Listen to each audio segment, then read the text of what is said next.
Sansa. El arte de la guerra. El arte de la guerra es el mejor libro de estrategia de todos los tiempos. Inspiró a Napoleón, Maquiavelo, Mao Zedong y muchas más figuras históricas. Este libro de más de 2500 años de antigüedad es uno de los más importantes textos clásicos chinos, en el que, a pesar del tiempo transcurrido, ninguna de sus máximas ha quedado anticuada, ni hay un solo consejo que hoy no sea útil.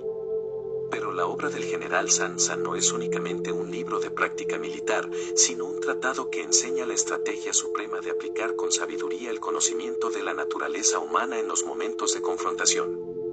No es, por tanto, un libro sobre la guerra, es una obra para comprender las raíces de un conflicto y buscar una solución. La mejor victoria es vencer sin combatir, nos dice Sansa, y esa es la distinción entre el hombre prudente y el ignorante.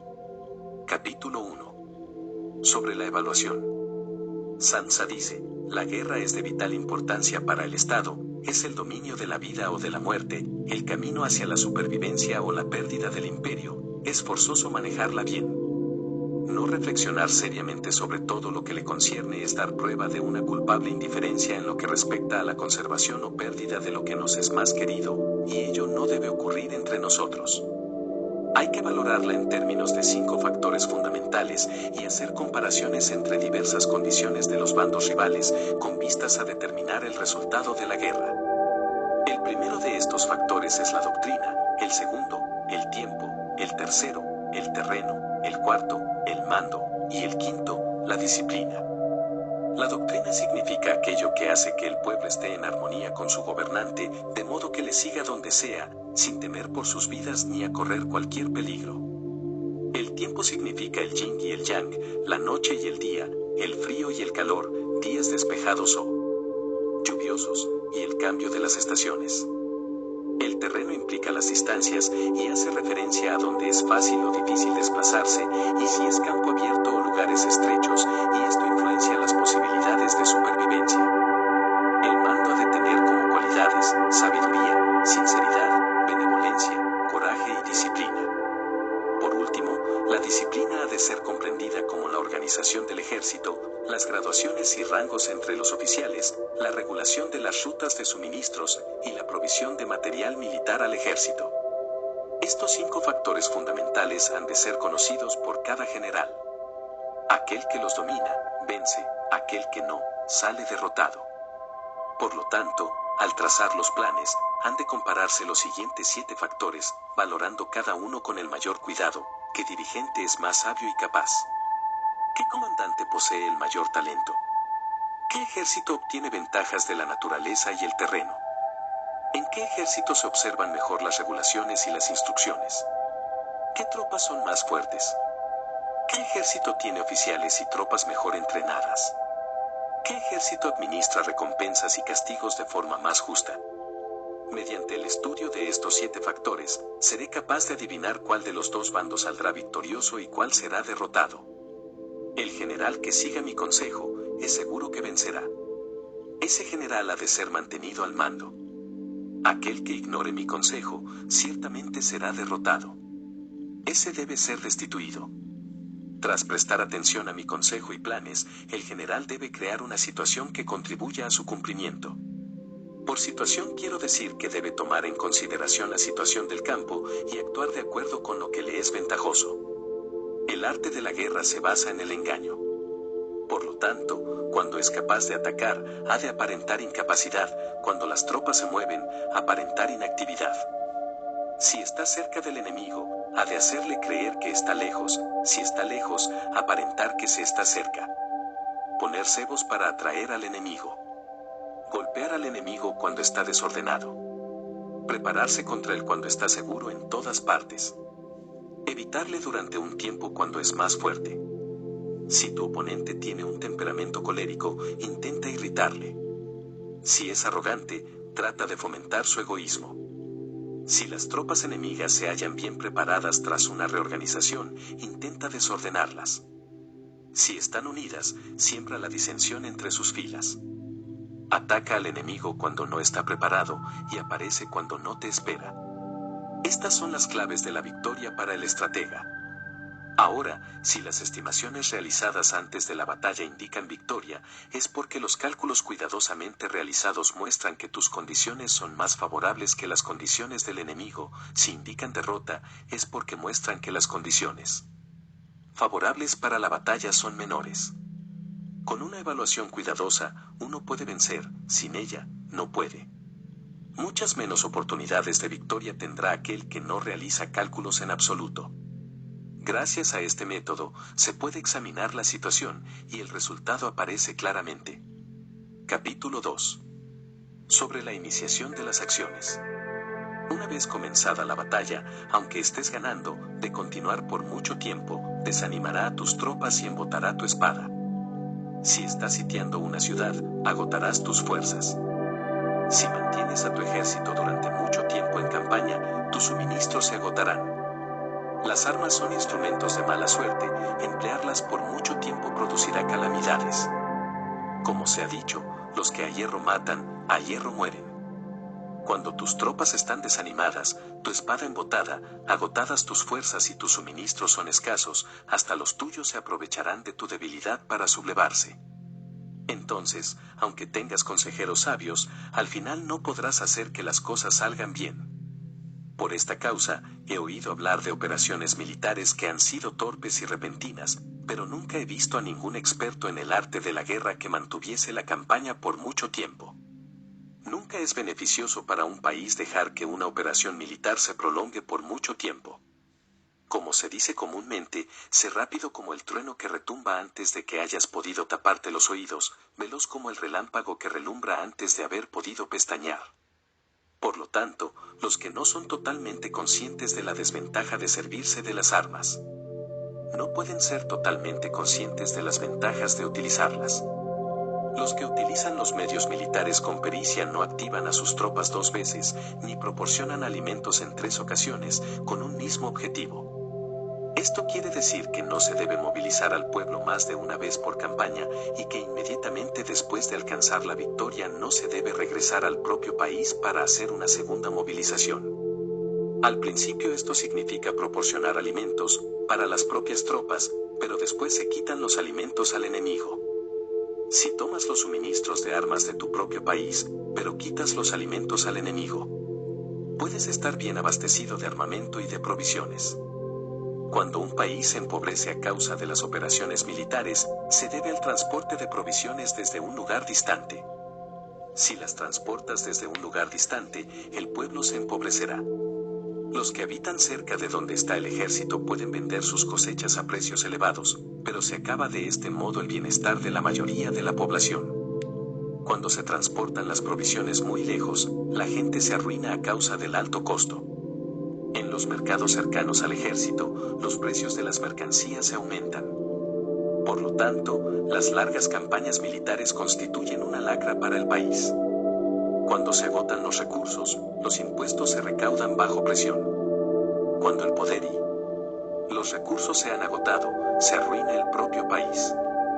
Se priva al pueblo de gran parte de su presupuesto, mientras que los gastos del gobierno para armamento se elevan. Los habitantes constituyen la base de un país; los alimentos son la felicidad del pueblo. El príncipe debe respetar este hecho y ser sobrio y austero en sus gastos públicos. En consecuencia, un general inteligente lucha por desproveer al enemigo de sus alimentos. Cada porción de alimentos tomados al enemigo equivale a 20 que te suministras a ti mismo. Así pues, lo que arrasa al enemigo es la imprudencia, y la motivación de los tuyos en asumir los beneficios de los adversarios.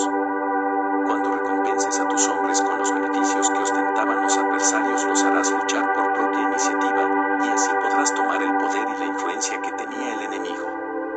Es por esto por lo que se dice que donde hay grandes recompensas hay hombres valientes. Por consiguiente, en una batalla de carros, recompensa primero al que tome al menos 10 carros. Si recompensas a todo el mundo, no habrá suficiente para todos; así pues, ofrece una recompensa a un soldado para animar a todos los demás. Cambia sus colores, de los soldados enemigos hechos prisioneros, utilízalos mezclados con los tuyos. Trata bien a los soldados y préstales atención. Los soldados prisioneros deben ser bien tratados, para conseguir que en el futuro luchen para ti. A esto se llama vencer al adversario e incrementar por añadidura tus propias fuerzas. Si utilizas al enemigo para derrotar al enemigo, serás poderoso en cualquier lugar a donde vayas. Así pues, lo más importante en una operación militar es la victoria y no la persistencia. Esta última no es beneficiosa. Un ejército es como el fuego, si no lo apagas, se consumirá por sí mismo. Por lo tanto, sabemos que el que está a la cabeza del ejército está a cargo de las vidas de los habitantes y de la seguridad de la nación. Capítulo 3. Sobre las proposiciones de la victoria y la derrota. Como regla general, es mejor conservar a un enemigo intacto que destruirlo.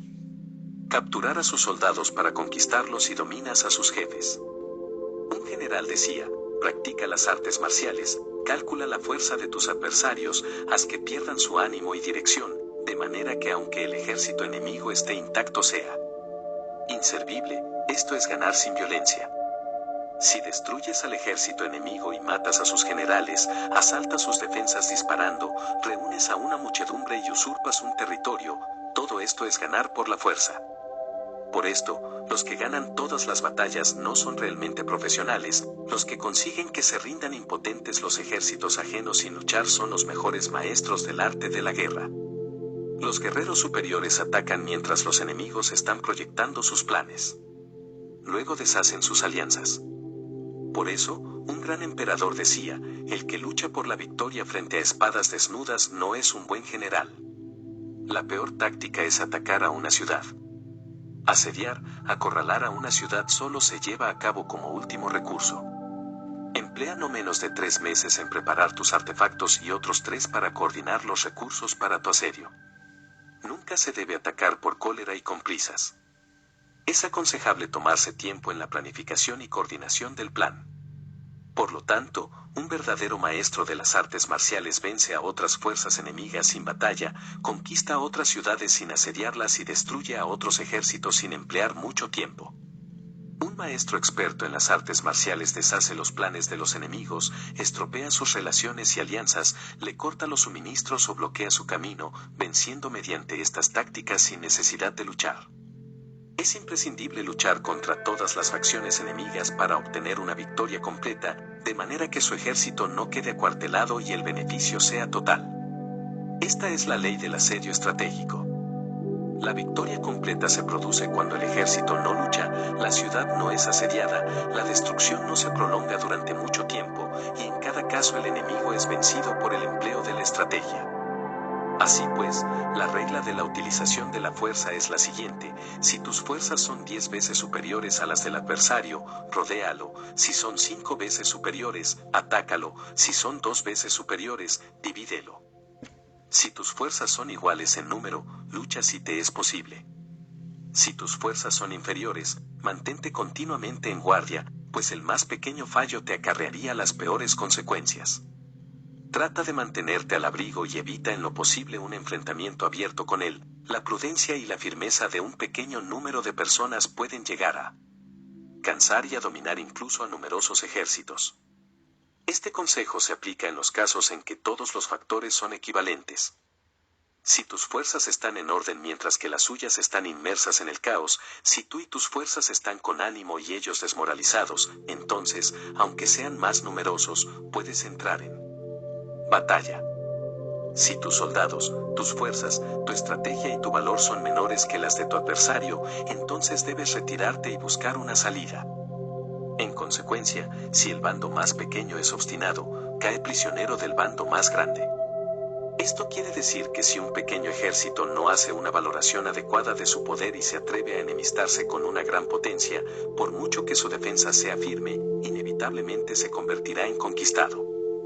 Si no puedes ser fuerte, pero tampoco sabes ser débil, serás derrotado. Los generales son servidores del pueblo. Cuando su servicio es completo, el pueblo es fuerte. Cuando su servicio es defectuoso, el pueblo es débil. Así pues, existen 3 maneras en las que un príncipe lleva al ejército al desastre. Cuando un príncipe, ignorando los hechos, ordena avanzar a sus ejércitos o retirarse cuando no deben hacerlo, a esto se le llama inmovilizar al ejército. Cuando un príncipe ignora los asuntos militares, pero comparte en pie de igualdad el mando del ejército, los soldados acaban confusos. Cuando el príncipe ignora cómo llevar a cabo las maniobras militares, pero comparte por igual su dirección, los soldados están vacilantes.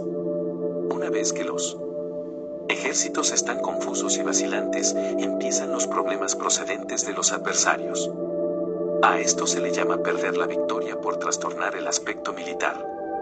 Si intentas utilizar los métodos de un gobierno civil para dirigir una operación militar, la operación será confusa. Triunfan aquellos que saben cuándo luchar y cuándo no. Saben discernir cuándo utilizar muchas o pocas tropas. Tienen tropas cuyos rangos superiores e inferiores tienen el mismo objetivo. Se enfrentan con preparativos a enemigos desprevenidos. Tienen generales competentes y no limitados por sus gobiernos civiles. Estas 5 son las maneras de conocer al futuro vencedor. Hablar de que el príncipe sea el que da las órdenes en todo es como el general solicitarle permiso al príncipe para poder apagar un fuego. Para cuando sea autorizado, ya no quedan sino cenizas. Si conoces a los demás y te conoces a ti mismo, ni en 100 batallas correrás peligro. Si no conoces a los demás, pero te conoces a ti mismo, perderás una batalla y ganarás otra. Si no conoces a los demás ni te conoces a ti mismo, correrás peligro en cada batalla.